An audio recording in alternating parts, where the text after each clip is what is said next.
Yeah, I'm wondering, do you guys have that Grimace game for the Game Boy? Grimace game? No, I don't think You don't have the game? Do you have the shake?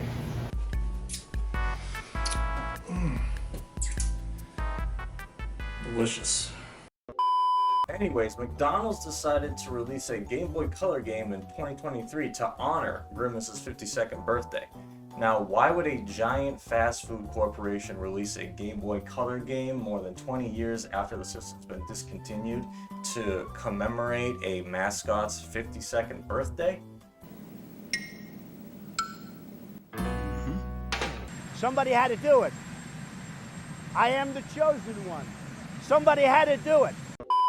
But McDonald's decided that the Game Boy Color was the best way to commemorate Grimace's birthday. I mean, wouldn't TikTok be better to get the young folks in? Maybe they're doing this to try and get more people to downloading ROMs off the internet? I really couldn't tell you. Honestly, I'm just amazed that this didn't get shown off at the Future Games Summer Showcase. I mean, forget Starfield. Grimace's birthday party is Game of the Year material. So here it is, the Game Boy Color's first game since Harry Potter and the Chamber of Secrets way back in 2002. Arguably the system's swan song.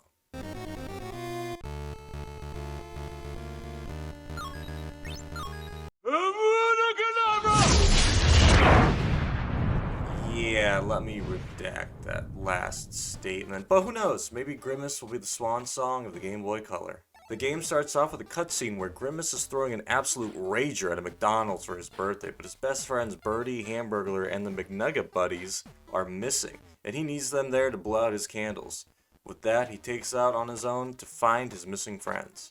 Before getting into the gameplay, we're thrown a quick title card with a message on it.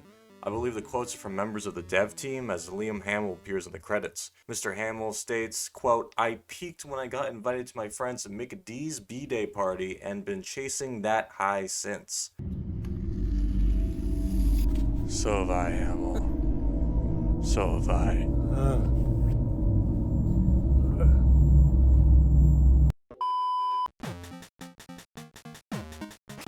Oh god, that music. Either that's supposed to be techno music or the sound of gunfire. Anyway, let's get to the gameplay. World 1 starts off in the sewers, for whatever reason, where Grimace is riding a skateboard. Our goal is to get to the end before time runs out and pick up as many Grimace shakes as we can on the way, with each level having a different number of shakes to grab. With the skateboard, Grimace can grind on metal poles and do kickflips for points.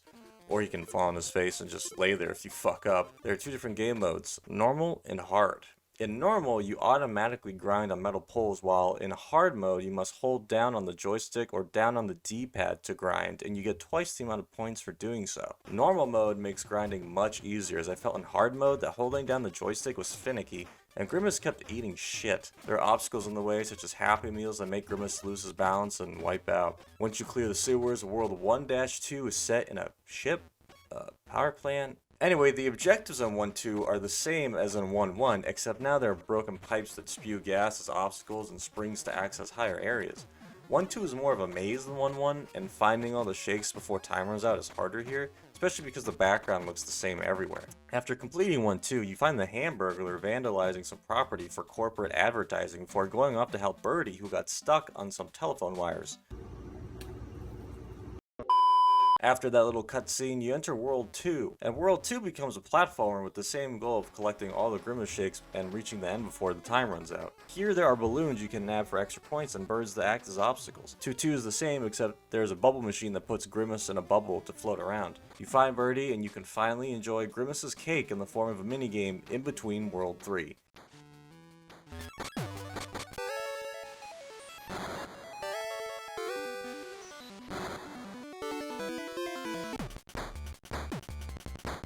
Oh, alright, so that's the whole game. There are other modes you can toy around with, like Score Attack and Free Skate. Score Attack being a time trial mode where you see how many points you can get, and Free Skate being a free roam mode. Unfortunately, it's fairly short, it's only got 2 worlds, and that's to its detriment. I mean, this is really no more than half an hour play, and given the vast variety of mobile games, I don't know why you would play this over Shit and Daddy's Face Simulator. But overall, pretty solid game. Would recommend, just checking it out if you're curious. And if you play this for an extended period of time, please go outside. And when you're out there, get a Big Mac, large meal, with the Coke, all right? Sip that in your car next to the McDonald's while a homeless man comes up to you, knocks on the window, and asks you for some change. Because that's the experience you can only get when you go to McDonald's, right? And when you get there, you'll realize that you have food poisoning.